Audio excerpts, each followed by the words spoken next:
السلام عليكم ورحمة الله وبركاته. 3 لا بد أن تستقر في ذهنك: لا نجاة من الموت، ولا راحة في الدنيا، ولا سلامة من كلام الناس.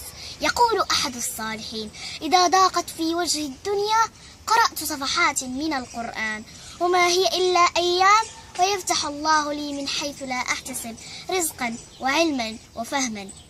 وعندما نتأمل بداية سورة طه عند قوله تعالى: طه ما أنزلنا عليك القرآن لتشقى، نعرف أن القرآن سبب للسعادة والبعد عن الشقاء.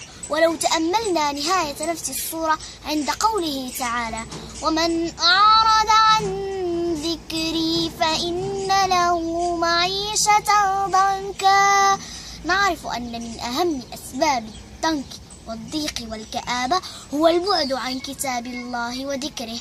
اللهم اجعل القرآن العظيم ربيع قلوبنا ونور صدورنا وجلاء أحزاننا وذهاب همومنا. تأملوها يرحمكم الله.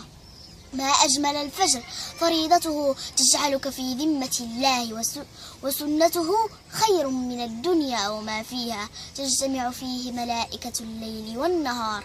إن قرآن الفجر كان مشهودا.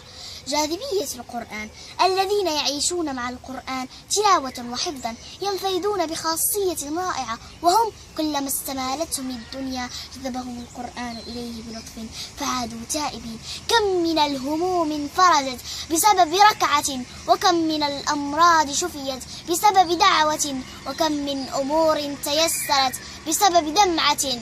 بثوا شكواكم لخالقكم فإنه يجيب دعوة المضطرين.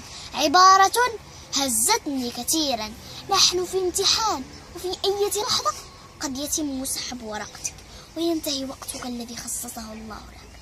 فضلا ركز في ورقتك واترك ورقة غيرك. نصيحة ثمينة: أثث قبرك بأجمل الأثاث: الصلاة، الصدقة، القرآن. رجاء بادر قبل أن تغادر.